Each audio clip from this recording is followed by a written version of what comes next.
Assalamualaikum warahmatullahi wabarakatuh. Perkenalkan, nama saya Raudatul Jannah, NIM A1A325045 dari Prodi PPKN.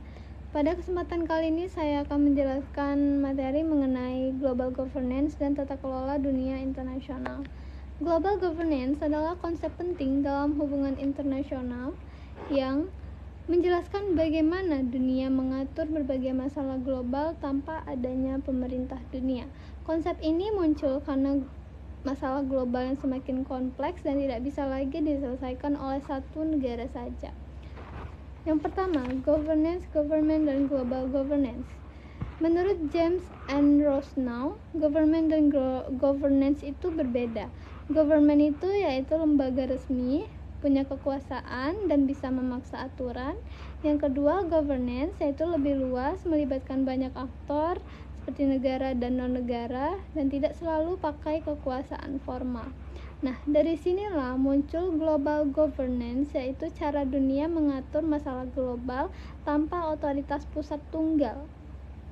Definisi lainnya yaitu Commission on Global Governance, atau yaitu cara aktor mengelola urusan bersama. Yang kedua, Perserikatan Bangsa-Bangsa, yaitu proses penggunaan kekuasaan dan pengambilan keputusan. Intinya, kerjasama global berbasis aturan dan kesepakatan. Yang kedua, berikutnya yaitu faktor pendorong munculnya global governance. Global governance itu muncul karena globalisasi, khususnya globalisasi ekonomi. Menurut Prakas dan Hart, yang pertama, aktor non-negara makin kuat seperti MNC dan NGO. Yang kedua, masalah global makin kompleks. Penyebab utamanya yaitu yang pertama, neoliberalisme atau pasar bebas. Yang kedua, krisis ekonomi tahun 1970-an. Yang ketiga, dominasi Amerika Serikat. Tokoh pentingnya yaitu Milton Friedman dan Friedrich von Hayek, didukung oleh Ronald Reagan dan Margaret Thatcher. Dampak globalisasi yaitu yang pertama, ketergantungan antar negara makin meningkat. Yang kedua, peran negara melemah, maka dibutuhkanlah global governance. Berikutnya yang ketiga, global governance sebagai solusi mengatasi permasalahan global. Global governance fokus pada dua isu utama. Yang pertama, keamanan. Ancaman sekarang tidak hanya dari negara saja, tapi juga terorisme, kelompok, dan individu. Contohnya pada serangan 11 September 2001. Muncul konsep security governance, yaitu keamanan dikelola oleh bersama banyak aktor. Nah, levelnya yaitu yang pertama internasional, North Atlantic Treaty Organization dan European Union. Yang kedua nasional seperti militer, polisi, dan lain-lain.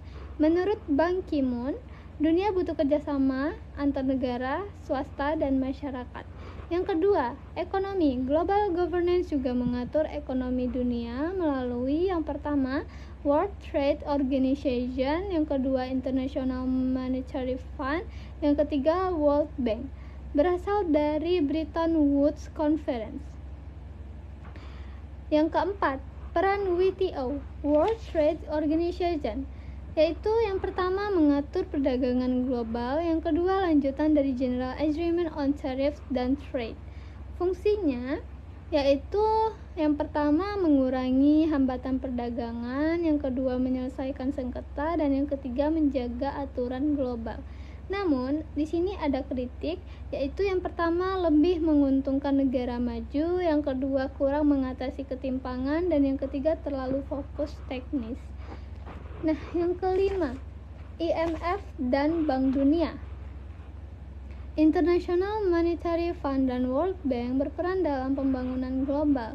Kebijakan utamanya yang pertama, Structural Adjustment Programs atau SAPS, yaitu liberalisasi, privatisasi, dan deregulasi.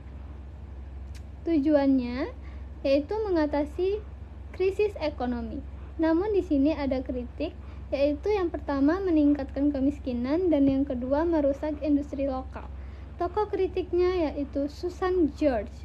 Solusi barunya yaitu adjustment with human face, yaitu lebih memperhatikan masyarakat miskin. tetapi tetap dikritik karena terlalu mengontrol negara dan lebih menguntungkan pengusaha. Jadi, kesimpulannya yaitu global governance adalah kerjasama global tanpa pemerintah dunia.